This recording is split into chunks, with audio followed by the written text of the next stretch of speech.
Oh, gracious and eternal Father, we come now, Lord, just to say thank you. Realize that, Heavenly Father, you didn't have to do it, but once again, your grace and mercy prevailed. Now, Lord, if it's your will, ask now that you allow Harris to sit down and that you might stand. Thank you, dear Heavenly Father, for this pastor and this church. Thank you, dear Heavenly Father, for the youth leaders and the youth. Now use us, Father, so that if there's anyone in our midst that don't know you, might come running asking what must I do to be saved. And then, God, let us be careful and make sure that we give you all the honor, glory, and all the praises. These blessings we ask in your Son, Jesus' name we pray. Amen.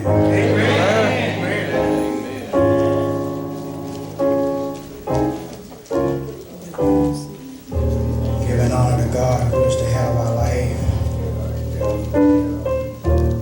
and who does all things well.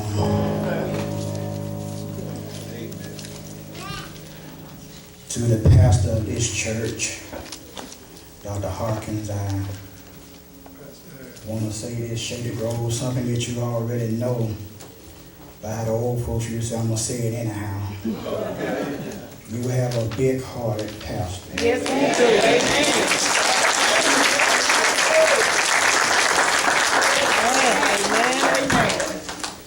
Amen. When we was going through this transition, Pastor Harkins checked on us. He prayed for us. I know Shady Grove prayed for us because we wouldn't have made it this far. And just for that, I want to say thank you to all the ministers that shared a pulpit with us today. Dr. Williams, and I think there's 2 Dr. Williams up here. My co-worker and a new friend of mine. Amen. My son in the ministry, Anthony Diaz Moore. To the first lady of this church, Sister Harkins, to the deacons and deaconess, other minister wives and visiting friends. Last but not least, to these youth choir and these musicians. They deserve a hand of praise.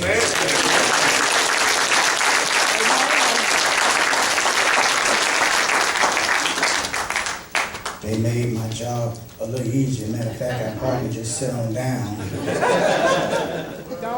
Sister Denai Barber, she just took me to another level. Thank God for them. Amen. But I didn't come alone. I did bring some guests with me. My wife and my kids are here today. All right. Ask them to give a wave offering. Okay. Asked to get a wave off me because, you know, I have glaucoma and I messed around. I went to another church and I introduced her and I pointed, but I pointed at another man's wife. So I learned my lesson not to point.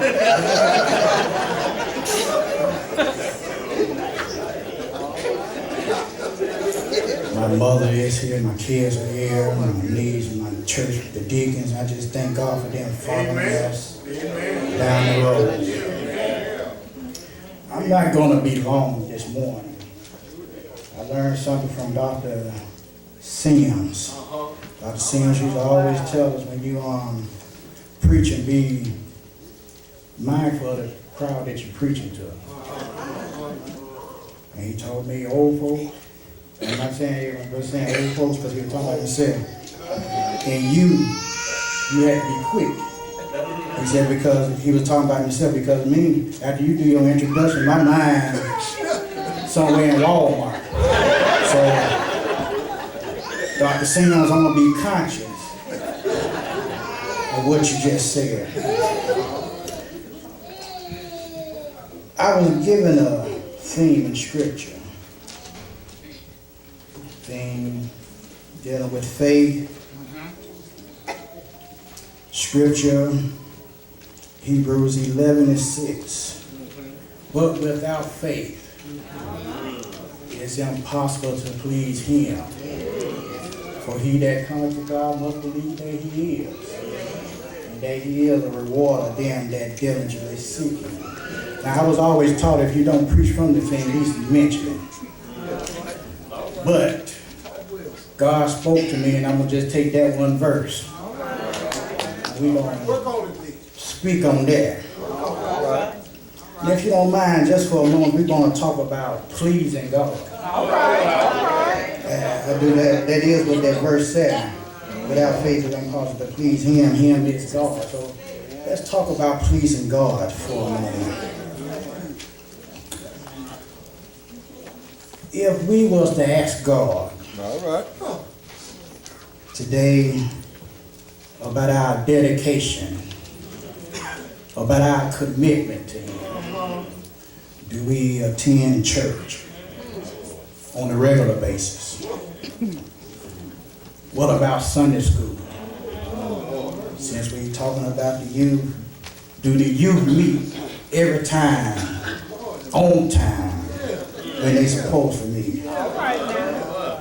Would God be pleased? Well, that's something to think about. If God was to listen in to your conversations, you understand when you're on the phone talking to folks, your friends or whomever, when you text messaging folks, if he was to look into your DM, you understand, Jasper Williams said the walls can talk.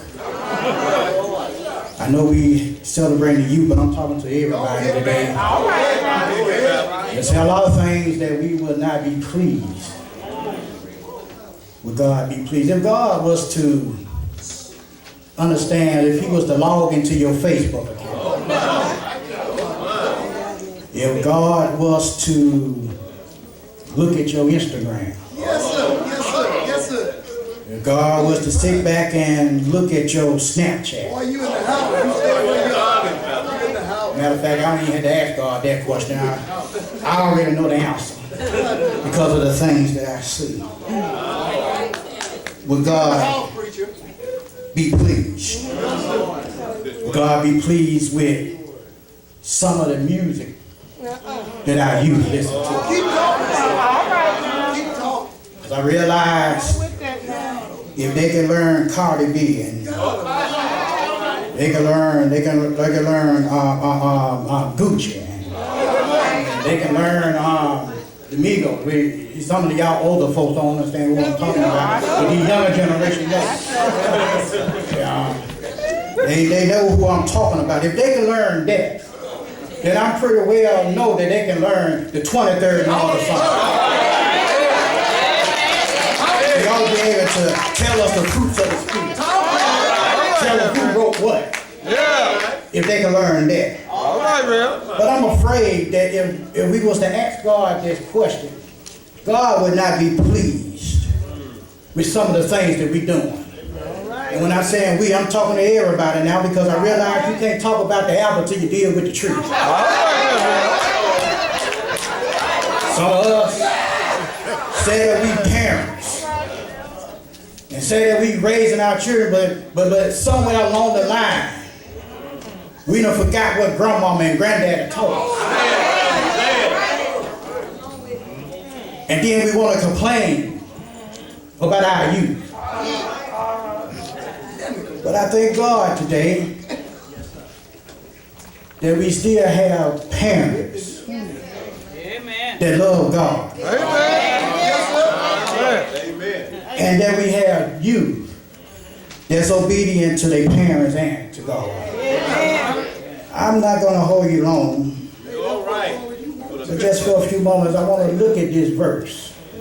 And since we're talking about pleasing God, the first thing that I saw here is that if we're going to please God, that we got to have faith. Yeah, I know there's some adults that tend to stress the fact that a good education and get a good job, making good money, and that's going to help you. And like, yeah, that will help you, but I want you to understand this, that a relationship with God is the best thing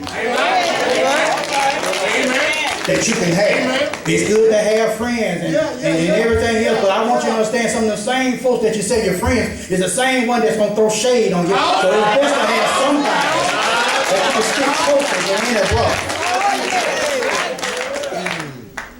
Yeah. Verse number 6. Text says, in order to please God, your faith cannot be absent. All right. Your faith must be present and visible at all times. At home, at school, in the mall, in the neighborhood. Folks ought to be able to tell that you're a child of the living God. Look at the text. It said, but without faith. Other words, a non-existent faith. Why is it important for you as a youth, you as a young adult, we as mature adults ought to have faith? Because one thing I realized that there's some grown folks that's still struggling with faith. But the reason why it's important is because faith is the only thing that put God where He deserves to be and put you where you need to be. Other words, faith glorifies God. And it makes you understand and know that if it wasn't for God on your side, if it wasn't for God doing the things that He's doing for you, you'll think you're doing it by yourself. It's God that's moving you from grade to grade, from middle school to high school, from high school to college. Matter of fact, it's God through your parents that's taking care of you, putting a roof over your head, clothes on your back, food on the table. And if you got a job, thank God for that, but it's by God's grace that He allowed you to be able to work a part-time. You got to understand that. That's why the proverb writer said, trust in the Lord with all thy heart, and lean not to your own understanding. In all thy ways, acknowledge Him, and He shall direct your path. Not only should your faith not be absent from God, but it must be acceptable to God. All right now. Yeah, the text said, but without faith, it is impossible to please Him. Therefore, faith must be acceptable to God. It's not what you think that's right. It's not what the world thinks or deems that's right. But it's what God says is right. See if I can bring it closer home. If you were to go to a restaurant, order a hamburger, they ask you, how do you want it? Tell them you want onions, you want this, I don't want this, I don't want that. Because they fixing it according to your preference and what's acceptable to your taste bud. Same thing that go with God. God tell us what's acceptable to Him. And here in the text He told us not having faith is not acceptable to Him. God, you understand, can open some doors that no man can close. If you got faith, some of us desire and want to be doctors, want to be lawyers, want to be nurses and school teachers. Put your faith and trust in God. And watch God move in your life. Yes, sir. Not only does it take faith to please God, but we must also follow Him as well. Yes, when I look around, it's good to see our youth following God. Just allowing your light to shine for God. Because whether you know it or not, you got some friends. You got some classmates. You even got some family members that's not following God. And the only way that they might come to Him is by you being an example for God, then your light shines. How do you let your light shine? The same way and the same thing it takes for us to follow Him. Number one, by pleasing Him. It said you got to make an effort to follow God. The text said, for he that cometh to God. The word coming means that you must be willing to follow God. God will never force us to follow him, but our faith in him draw us closer to him. And if that be the case, then, and your faith draw you closer to him, then the world should be see more of him and less of you. All right. In your walk and in your talk. All right. Yeah, we got a bad habit of saying we following God. Okay. But our actions, the way we present ourselves, the say things that we say and do. You understand? We ain't around mom and dad. Say it. Say it. Can't tell whose side you on. All right. But not only must we make an effort to follow him, but we must believe that he is. All right. You must believe that he is. That's what the text said. Believe the Greek word, you understand, pistuo, to have faith in, respect in a person or thing. Remember when God talked to Moses? God told Moses, I want you to go to Pharaoh and tell him, let my people go. Moses said, well, who am I to tell him to let your people? God said, you're right. It's really not who you is, but it's who I am. Understand? God had to tell him. Eugene Larvey said it like this, that God gives us a noun without an adjective. All right. Because a healthy noun don't need an adjective. It can stand by itself. In other words, when God was saying, I am, he was saying that I am. He was saying that I am that I was, I am that I is, and I am that I will be. That's some science theology. What you got to understand is that God can be whatever you want to be in life. God can be your bread and a star in life. God can be some water and some dry place. Some of the older folk know that he'll be your midnight rider when you can't sleep at night. He'll be a doctor in the sick room. Go ahead, Ray.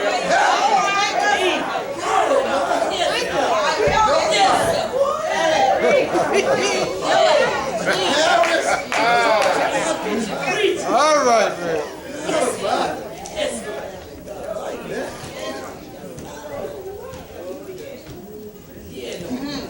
I'm going to say it, I was going to hold you long. Go ahead now. Dr. Sims, I'm trying to be obedient in what you taught me.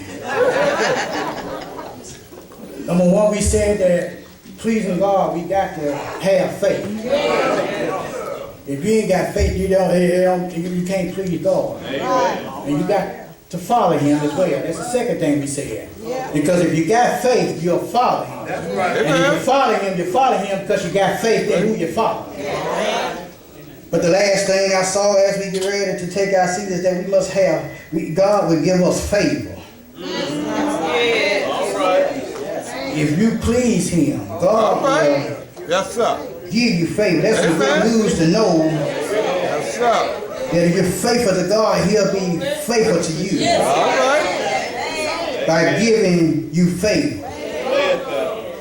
It said he is a rewarder All right, now, Ray. to them that diligently seek him. How do one seek the Lord? Through prayer and supplication. By reading his word and keeping his commandments. You got to come to church and come to Sunday school. And if you need spiritual guidance, you have a pastor that's capable of putting you in the right direction. Thank you, Lord. Then you have parents that's God-fearing. Yes, Lord.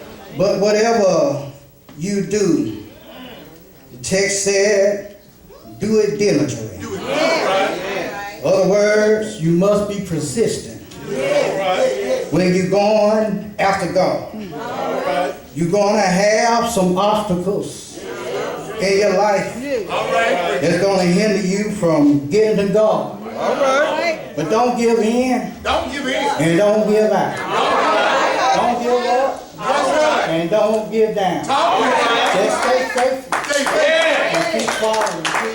Yeah. The one who hard bled and died. He did that.